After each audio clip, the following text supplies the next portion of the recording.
말씀 보도록 하겠습니다. 말씀은 잠언 22장 17절에서 21절까지 말씀입니다.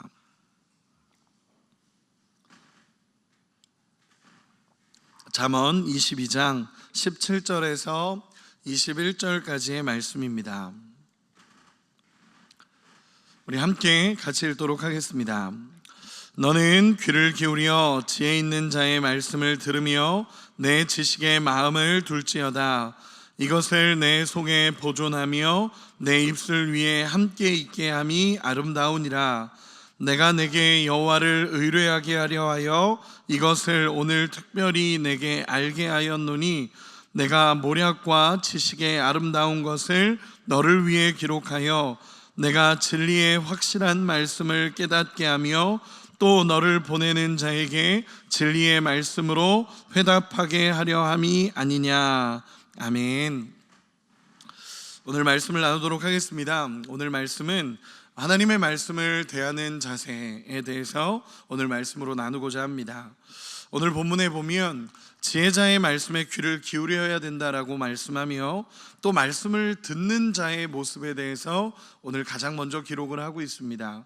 17절 같이 한 번만 더 읽어보도록 하겠습니다. 17절입니다. 너는 귀를 기울여 지혜 있는 자의 말씀을 들으며 내 지식에 마음을 둘지어다. 아멘.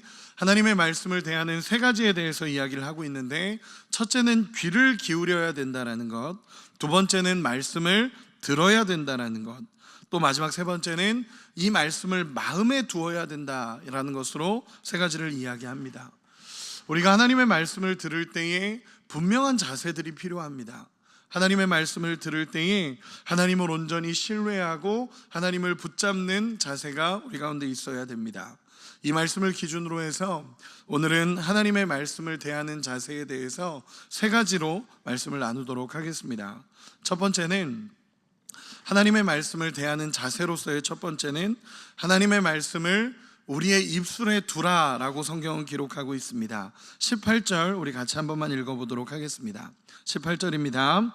이것을 내 속에 보존하며 내 입술 위에 함께 있게 함이 아름다우니라. 아멘. 하나님의 말씀을 우리의 입술 위에 두어야 함을 이야기하고 있습니다. 여러분, 하나님의 말씀을 우리 입술 위에 둔다는 것이 어떤 것일까요? 날마다 하나님의 말씀을 암송하고 날마다 하나님의 말씀을 계속적으로 이야기하며 그 입술 위에 두는 자세를 이야기하고 있습니다. 성경에는 묵상이라는 단어를 히브리어로 하가라는 단어로 표현을 합니다. 이 하가에는 크게는 두 가지 의미를 가지는데, 첫 번째는 뭐냐면 읊조리다라는 의미를 갖습니다. 이 하가라는 묵상이란 단어는 우리가 생각하기에 묵상이라고 얘기하면 말씀을 연구하고 그 말씀을 내 삶에 적용하고 이런 과정을 묵상이라고 표현을 하는데, 큐티라는 단어의 어원이 되는 이 하가 묵상이란 단어를 원어적으로 살펴보면 계속 말씀을 읊조리는 상태를 얘기합니다.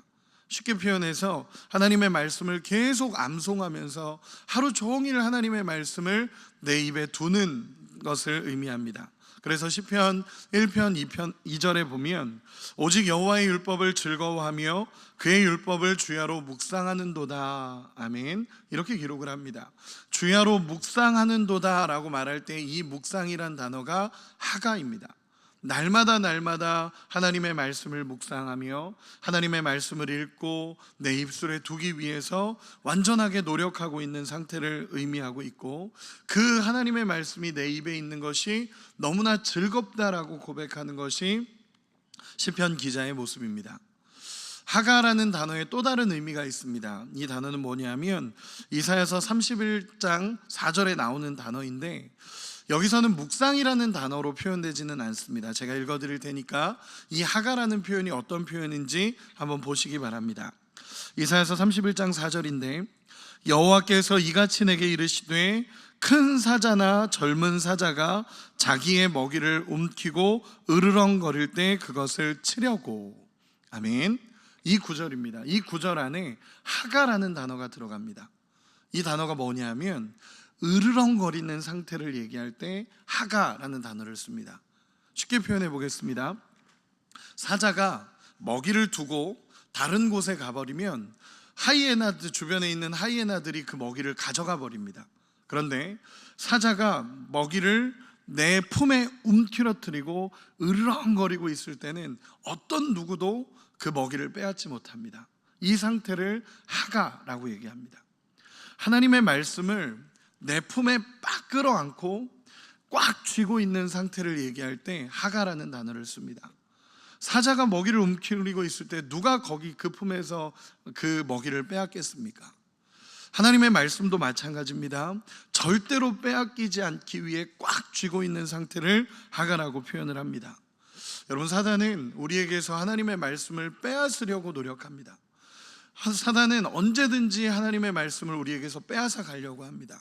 저도 예전에 새벽 예배 끝나고 운전해서 집에 가는데, 운전해서 가고 있는데 갑자기 차가 확 끼어드는 겁니다.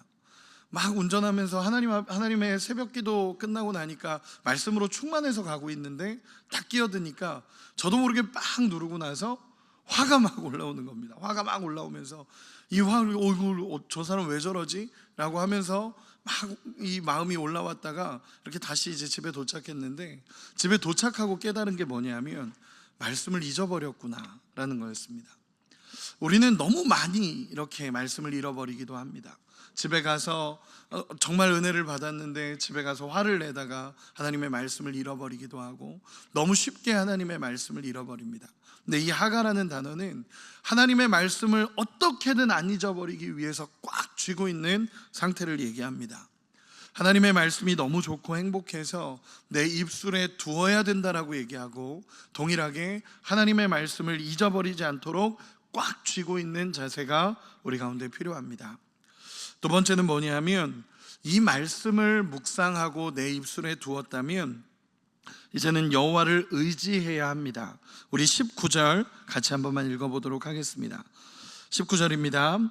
내가 내게 여호와를 의뢰하게 하려 하여 이것을 오늘 특별히 내게 알게 하였노니. 아멘. 이 말씀은 무엇이냐면, 여호와를 의지하며 살아가게 하기 위해서 이 말씀을 알게 했다라는 것입니다.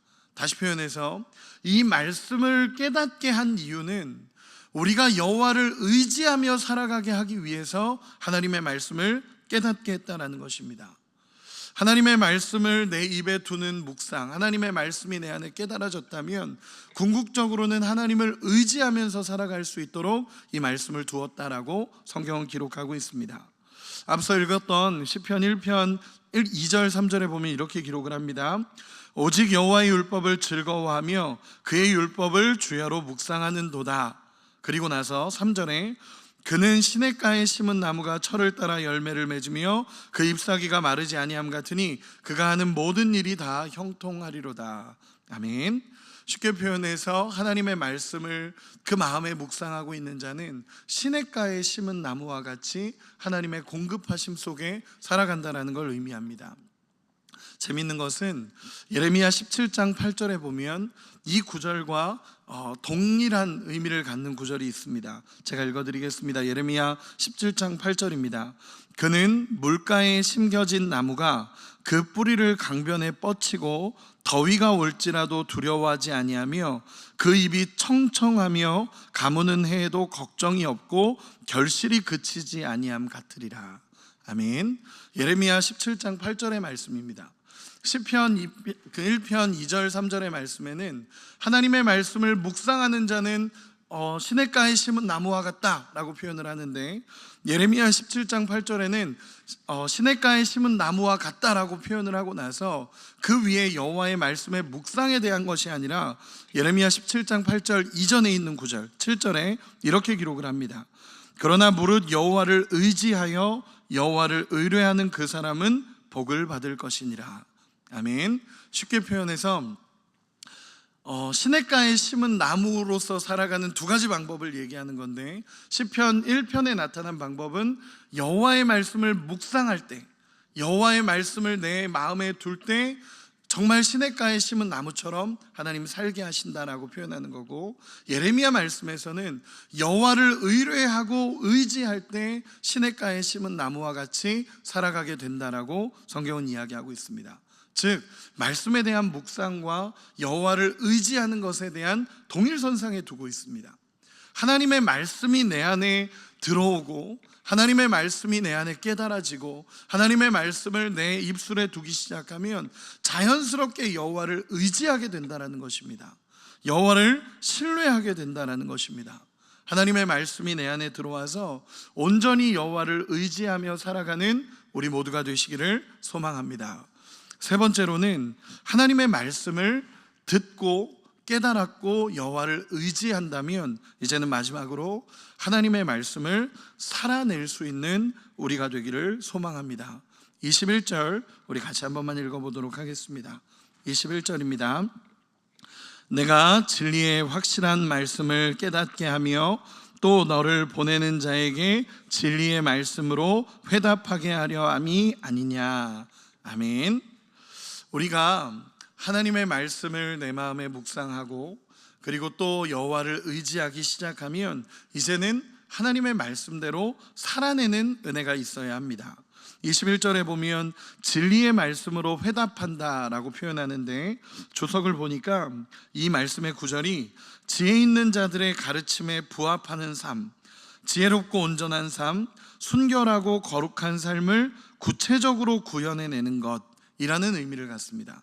즉 쉽게 표현해서 하나님의 말씀이 내 안에 들어왔고 여호와를 의지하기 시작했다면 이 말씀을 구체적으로 하나님 앞에 살아내는 삶을 이야기하고 있습니다.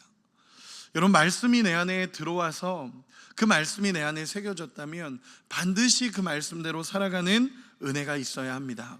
마태복음 7장 24절에서 27절에 보면 반석 위에 집을 짓는 사람과 모래 위에 집을 짓는 사람에 대해서 나오게 됩니다. 반석 위에 집을 짓는 사람은 듣고 행하는 자, 하나님의 말씀을 듣고 행하는 자는 반석 위에 집을 짓는다라고 표현하고, 듣고 행하지 않는 자를 보면서 모래 위에 집을 지은 자와 같다라고 이야기합니다. 듣는 것은 동일합니다. 그런데 문제는 뭐냐면 듣고 행하느냐, 듣고 행하지 않느냐의 차이입니다. 하나님의 말씀을 듣고 행하는 자는 반석 위에 집을 세워가며 그 믿음이 흔들리지 않고 하나님 앞에 나가게 되는 것입니다. 그런데 모래 위에 세운 집을 짓는 것처럼 듣고 행하지 아니하면 언젠가는 또다시 무너지고 또다시 무너지는 모래 위에 집을 짓는 것과 같다라는 것입니다. 하나님의 말씀을 듣고 순종하는 은혜가 우리 가운데 있기를 소망합니다. 청년들 사역을 하다 보니까 많이 이야기하고 청년들과 상담도 많이 합니다.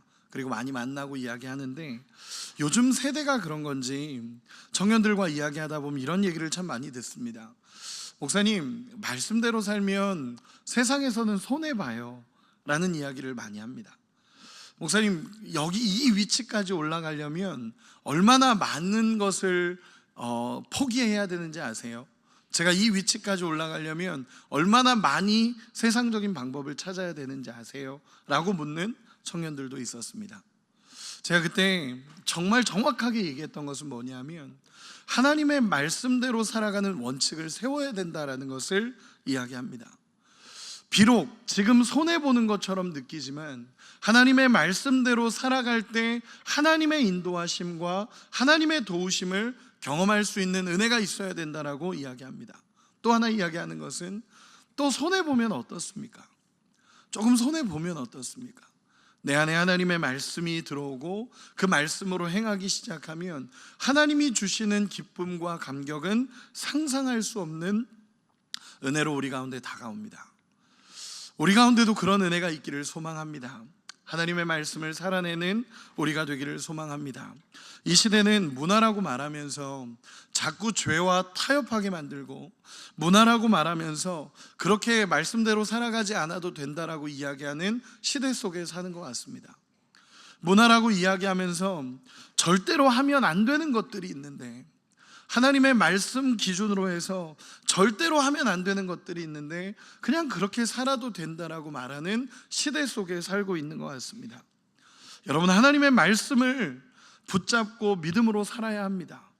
하나님이 절대로 하지 말라 그랬으면 안 하는 게 원칙입니다. 하나님의 말씀 앞에서 이게 맞다라고 하나님이 말씀하시면 세상이 뭐라 그러든, 문화가 뭐라 그러든, 지금 살아가고 있는 이 현장이 뭐라 그러든 상관없이 하나님의 말씀을 기준으로 삼고 그렇게 살아가는 은혜가 있기를 소망합니다. 문화적으로 살고 싶으면 그렇게 살라라고 하면서도 하나님의 말씀 안에서 정말 이 땅을 변화시키는 자로 살겠다라는 고백은 하지 말라라는 이야기를 합니다. 왜냐하면요, 이 세상은 탁월한 사람에 의해서 결정되는 게 아니라 하나님의 말씀대로 살기로 결단한 자들을 통해 결정되어져 갑니다. 하나님의 말씀을 붙잡는 사람들을 통해 하나님의 은혜의 역사는 흘러갑니다. 말씀을 준비하면서 이런 고백이 됩니다. 누가 하나님의 말씀을 기준으로 삼고 날마다 그 말씀에 순종하며 살아가겠습니까?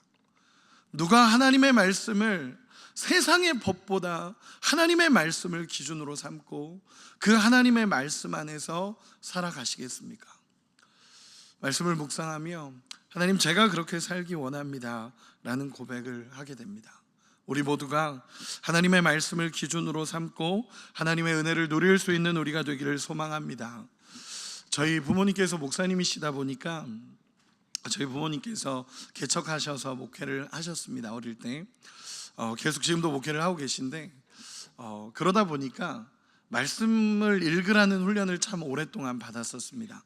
어머니께서 그런 집안 있잖아요, 말씀 안 읽으면 밥을 안 해주시는 그런 무시무시한 집안에서 자랐습니다. 그러면서 말씀을 읽어야 된다라고 얘기하시며 날마다 말씀을 읽히셨습니다.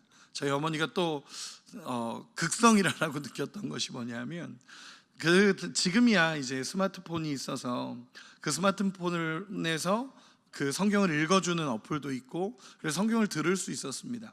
근데 제가 어릴 때 당시에는 그런 어플이나 스마트폰은 아니었습니다. 그러다 보니까 저희 어머니께서는 직접 녹음을 하셔서 저희 귀에 꽂아주셨습니다. 읽고 들으라고. 그렇게 계속 성경을 읽히셨습니다.